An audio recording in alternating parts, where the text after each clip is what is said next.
రాబోయే స్థానిక సంస్థల ఎన్నికలను దృష్టిలో పెట్టుకుని పార్టీని గ్రామ స్థాయిలో మరింత బలోపేతం చేయాలని, అలాగే తెలుగుదేశం పార్టీ అమలు చేస్తున్న సంక్షేమ అభివృద్ధి కార్యక్రమాల్లో ప్రతి ఇంటికి చేరవేసే విధంగా పనిచేయాలన్నారు.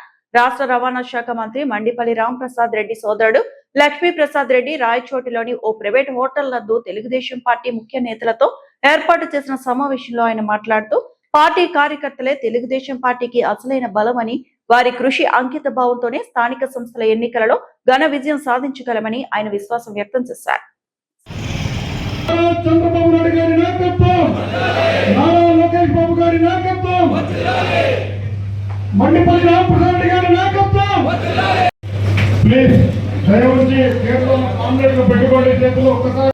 ముఖ్యంగా చూసినట్టయితే ఇక్కడ మనకు అపోజిషన్ లో చాలా మంది ఉన్నారు.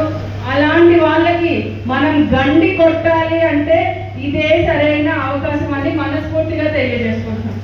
అవతల పార్టీ దానికంటే మనం వెనకబడింది ఒకటి మనం చేసింది చెప్పుకోవడంలో చాలా మటుకు మనం వెనకబడ్డాం.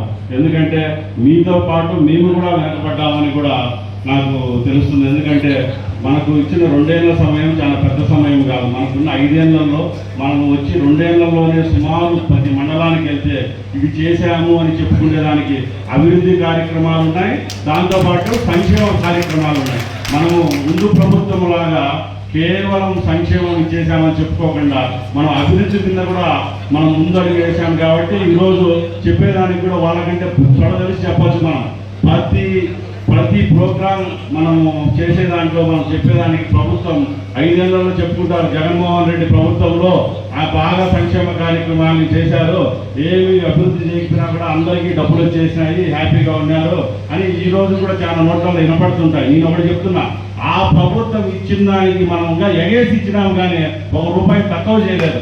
ఆ రోజు పెన్షన్ 2000 ఇస్తే మనం 4000 రూపాయలు ఇచ్చినాం. మనం ఏమైనా తగ్గించి ఇచ్చినాము పెన్షన్లో. దాంతోపాటు తల్లికి వందనం 13,000 15 రూపాయలు మనము ఇస్తున్నాం.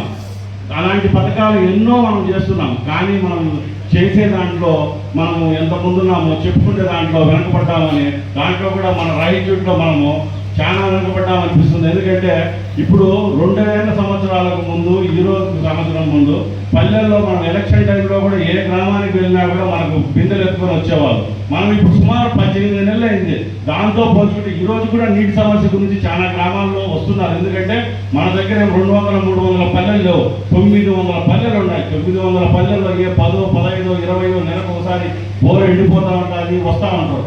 అప్పుడుతో పోల్చుకుంటే మనం సుమారు 30 నుంచి 40 కోట్ల రూపాయలు కేవలం తాగునీటి బోర్ల కోసమే వేసుకుంటున్నాం.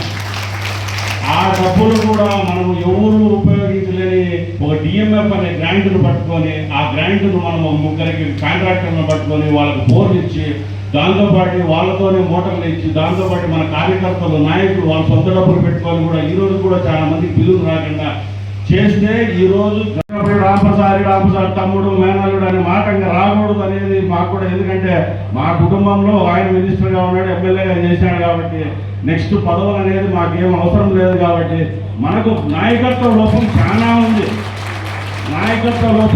ఉంది. ప్రతి ఒక్కరికి ఎప్పుడన్నా వచ్చి మమ్మల్ని కలిసినప్పుడు కూడా 10 సార్లు చెప్తాం, నాయకుడు అంటే చూసుకుంటాడు వెలిగి, మీరే నాయకుడు. మనము ఆ రోజు ఎవరో చెప్పలేదు రాయచోటి సీటు గెలుస్తారంటే మనం ఆ రోజు కూడా బీజేపీతో కలిగిపోతే అది కూడా గెలిచలేమని అందరి చేతిలో ఎత్తేసినా కూడా మీ అందరి సారథ్యంలోనే ఆ రోజు 80 రోజులు ప్రచారం చేసి ఇదే అజయ్ ఫంక్షన్ హాల్ పక్కన ఉన్న పీసీఆర్లలో ఎన్నో పీసీ మీటింగ్లు పెట్టుకున్నాం. ఎన్నో